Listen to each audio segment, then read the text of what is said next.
nagaa jirtu fayyaa jirtu nagaha hello akami live video tiko sin garsiisu barbaade seenaa yoo dandeettan seenaa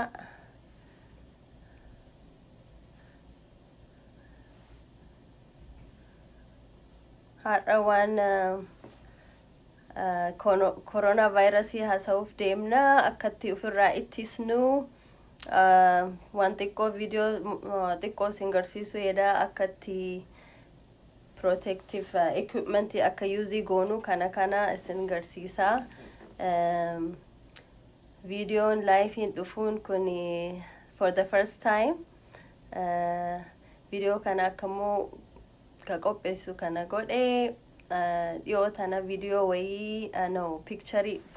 way maxxansee ture picture suni personal protective equipment yoka PPE waan jedhamu akkatti namni godhatu dhukkubsata coronavirus with take care godhu akkatti godhatu ka mul'isu picture suni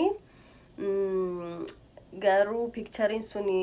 qajalatti mul'atu natti fakkaate Facebook kiyyarratti so namni tokko comment godhe picture kuni qajalatti mul'atu kabiraan maxxansi naan jedhani so sanirraan kaka'e video xiqqoo yoo qopheesse hoo ka jedhu waan jedhu natti dhufe har'as jira jechuudha yoo dandeettan seenaa akkuma beeytanitti virusin kuni yookaan corona virus wanni jedhamu kuni baay'ee ka addunyaa mara yaachisee kan nu mara yaachisee warra health care provider ta'e warra kaan ta'e baay'ee nu yaachisee jira akkuma beeytanii biyya keenyallee galee jira lakkoofsillee baay'ee dabalataa guyyaa guyyaarraan namni du'ullee guyyaa guyyaarraan guddataa jira kanaafu akkuma haguma dandeenyutti ofirraa ittisuu qabnaa akkamitti ittisnaa ka jedhu yeroo hedduu namnillee dubbatee jira wanni adda addaallee postii godhama garuu na personal protective equipment warra jedhamantu jira gaawaniin kun gaawaniidha isolation gown jedhama kun immoo surgical gown maskii adda jira maskii kana N95 ka jedhamu jira kun mask with shield ka jedhamu jira kun immoo regular surgical mask ka jedhamu jira kanaafu kana akkamitti uffanna ka jedhamu gaafii hedduu namni ka gaafatu hin jira akkatti uffatamu beekuun baay'ee barbaachisaadha እና kanaafu har'a kanumatti irratti xiqqoo jechuu barbaada akkana yoo dandeettan seenaa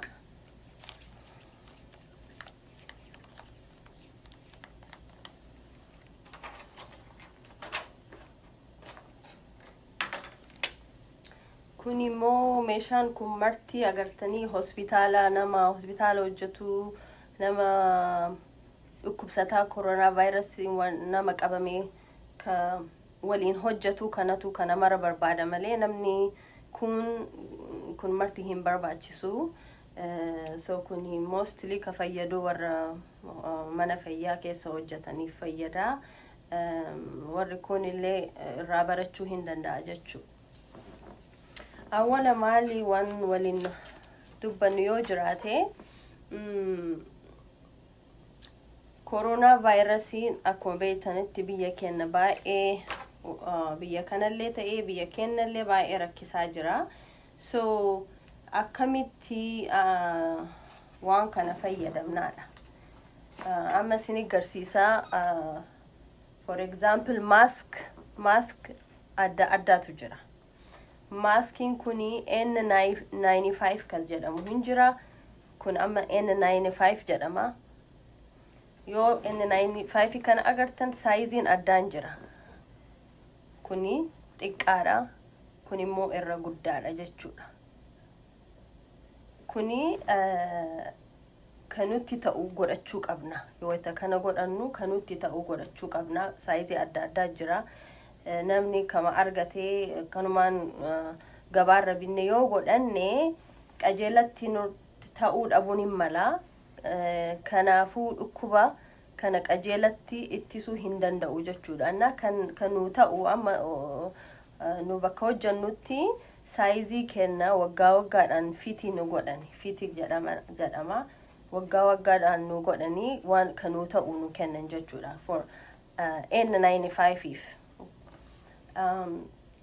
kana N95 yoom fayyadamna ka jedhamu jira namni garii amma dhukkuba coronavirus kanaafi N95 fayyadamamoo maaskii akkana regular maaskii fayyadamaa ka jedhu hin jira kun amma yoo laalle kun surgical mask jedhama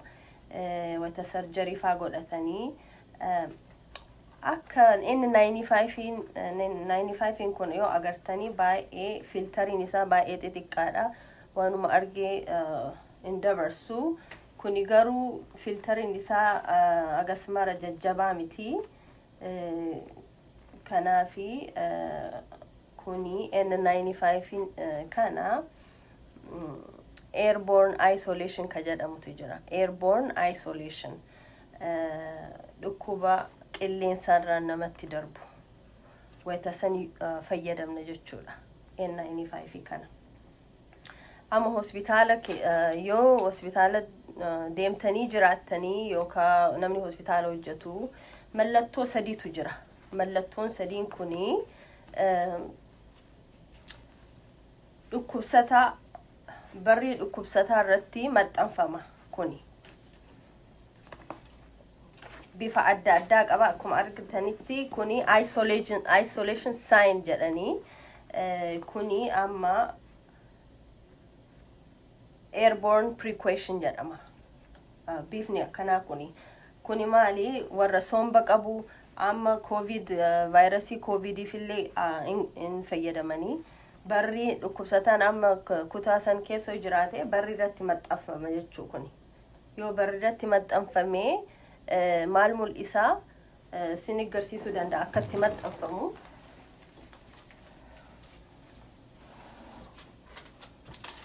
akkanatti maxxanfama jechuu yoo kuni akkanatti maxxanfamu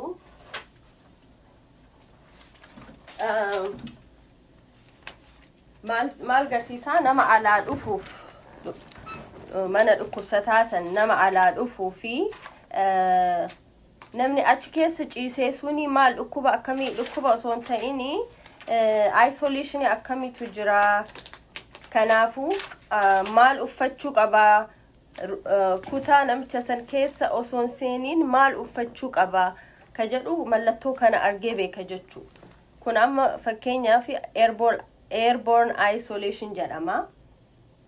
mallattoo kana barri irratti yoo argitanii barri dhukkubsataa wata seentanii barri irra jira barriin cufaadha kana yoo argitanii dhukkubsataan kutaa san keessa jiru suni airborne isolation keessa jira kun jechuun maali N95 fayyadamuu qaba jechuu namni achi keessa seenu kutaa san keessa seenu maaskii kana fayyadamuu jechuu qaba N95 kan yoo fayyadame namicha san laalu yoo seene yookaan narsii ta'ee doktara ta'ee yookaan maatii lama isa gaafachuu dhufe kana yoo fayyadame mana dhukkubsataa ruumii kutaa san keessa seene dhukkuba san argata jechuu so kana hin fayyadamu kana fayyadamuu qabdan airborne isolation ka jedhamu barreessamee jira yoo argitanii airborne precaution jedhama kuni dhukkuba qilleensarra qilleensatti namatti darbuuf mallattoo jechuudha kun immoo jira droplet precaution jedhama yoo agartanii droplet kunillee amma covid 19 warri qabame kana lamaanuu barri isaanirra qorama jechuudha kutaa isaanii yoo seentanii wayta achi hospitaala deemtanii barriin isaanii cufaadha mallattoo kana qaba jechuu. Kana jechuuni wayta kutaa san seenne maal uffachuu qaba kana beekuu qabna. Kun amma droplet precaution jedhama. Kuni akka influenza COVID-19 kana moo yoo agartanii maal maskii moo maal akkamii uffachuu akka qabdanii or healthcare providerin maal akka uffachuu qabu kan hingarsiisa jechuudha. Namni hin beeknellee kana dubbisee kana uffachuu qaba kutaa kana keessa osoo seeniin jedhee kana dubbisuu qaba jechuudha. Bifni kunillee hin jira. Kuni contact isolation jedhama. Yoo laaltanii jettanii contact jechuun yoo harkaan tuqan dhukkubni sun kan namatti taru yoo harkaan tuqan jechuudha. Kunillee barri nama dhukkubsataa irratti arguu dandeettanii. Kuni infection adda marsaa yookaan immoo Ebola virusin illee contact isolationin namatti darba. Contact namatti darba. So saayinii akkanaa fayyadaman jechuudha. Kanaafuu saayiniidhaan mallattoo kanniin kalarii bifa isaanii wanni isaanii fayyadaman beekuun baay'ee barbaachisaadha jechuudha. Yoo amma maatii qabaattanii yoo dhukkubsatee ciisee maatiin suni yookaan hiriyyaa ta'uun mala yoo gaafachuuf deemtanii mallattoo kana barri irratti yoo argitanii qajala dubbisuu qabdanii maaliifi osoo kutaa san hin seeniin waan uffattan beekuu qabdan jechuudha. Kanaafi kana isin agarsiisuudha. So amma kana yoo agartanii jettanii kabiraa akkamitti amma healthcare provider warri jedhamu akkamitti uffannaa maskii kana gaawanii kana akkatti uffatan beekuun baay'ee barbaachisaadha. Amma awwala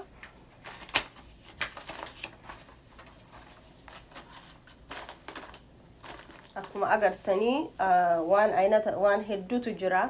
Dhukkubsataa bira yoo seenanii wayita garii takka uffatanii wayita garii lama uffatanii wayita garii immoo waan hedduu uffatanii seenan jechuudha.